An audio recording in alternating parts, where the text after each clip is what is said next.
Inferior facts में आप सभी का स्वागत है। आज मैं आपको ऐसी सच्ची और खौफनाक घटना के बारे में बताने जा रहा हूं जिसको सुनने के बाद आप सभी हैरत में आ जाएंगे। तो दोस्तों, इस वीडियो को अंत तक देखिएगा। ये वीडियो काफ़ी ज़्यादा खौफनाक होने वाली है। तो चलिए शुरू करते हैं। यह घटना है पोर्टलैंड में रहने वाली एक लड़की जिसका नाम था एनोरा पेत्रोवा। वह अपने माता पिता के साथ पोर्टलैंड में रहा करती थी और बचपन से ही आइस स्केटिंग के खेल में काफ़ी दिलचस्पी रखती थी। एनोरा में आइस स्केटिंग के लिए इस हद तक दीवानापन था कि 13 साल की उम्र में उसने कई चैंपियनशिप और कंपटीशन को जीत लिया था। एनोरा को उसके करीबी एनी नाम से पुकारते थे। उसकी ज़िंदगी में सब कुछ एकदम ठीक चल रहा था, लेकिन इस कहानी में अचानक एक ऐसा अजीब सा मोड़ आया कि जब अपने एक महत्वपूर्ण कंपटीशन क्रिस्टल क्लासिक चैंपियनशिप से एक रात पहले एनी ने उत्सुकतापूर्वक अपना नाम इंटरनेट पर सर्च किया। कुछ देर में एनी को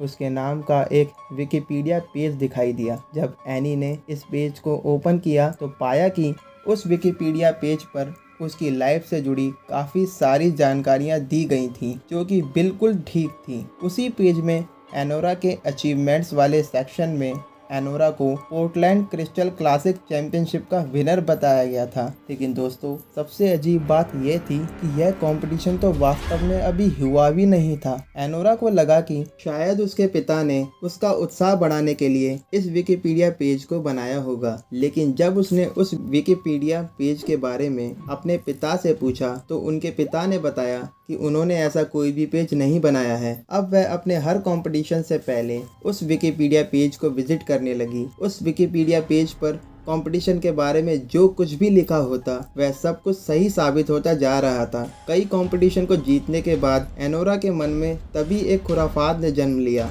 एनोरा ने उस विकिपीडिया पेज पर आने वाले कई कंपटीशन और आने वाले ओलंपिक्स से जुड़ी डिटेल्स को एडिट करने की कोशिश की, लेकिन एनोरा ऐसा कर ना सकी। शायद उस पेज को एडिट करने का डिसीजन उसकी सबसे बड़ी गलती थी। इस घटना के बाद एनोरा के साथ एक के बाद एक बुरी घटनाओं का दौर शुरू हो गया। कुछ देर बाद यह पेज फिर से अपडेट हुआ और अब उसमें दी गई जानकारियों का कुछ भाग बदला जा चुका था। उसके एक भाग पर लिखा था, Anora Petrova is a selfish little bitch who is going to get what she deserves. यानी एनोरा पेत्रोवा एक सेल्फिश लड़की है और अब उसे वही मिलेगा जो वह डिजर्व करती है। और अगले भाग पर लिखा था कि एनोरा एक अनाथ लड़की है जिसके माता पिता एक कार एक्सीडेंट में मारे गए थे। यह पढ़कर एनोरा बेहद घबरा गई और तुरंत अपने माता पिता को कॉल करने लगी, लेकिन काफ़ी कोशिशों के बावजूद भी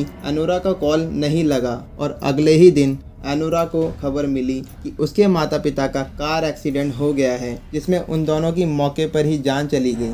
इस खबर से एनोरा बेहद आहत थी। उसने इस पेज को इंटरनेट से हटवाने की काफ़ी कोशिशें की, लेकिन वह ऐसा करने में असमर्थ रही। अंततः स्केटिंग में मिल रही लगातार नाकामयाबी और माता पिता के निधन के दुख के कारण एनोरा एक गहरे डिप्रेशन का शिकार हो गई। कई दिनों तक एनोरा का इलाज अलग अलग शहरों में चलता रहा और पहले से कुछ बेहतर स्थिति में आने के बाद एनोरा ने फिर से स्केटिंग की प्रैक्टिस करना चालू कर दी। और फिर एक रात एनोरा ने एक आखिरी बार उस विकिपीडिया पेज को पढ़ने का डिसीजन लिया। अब इस पेज पर लिखा था कि एनोरा पेत्रोवा एक अमेरिकन जूनियर स्केटिंग विनर थी।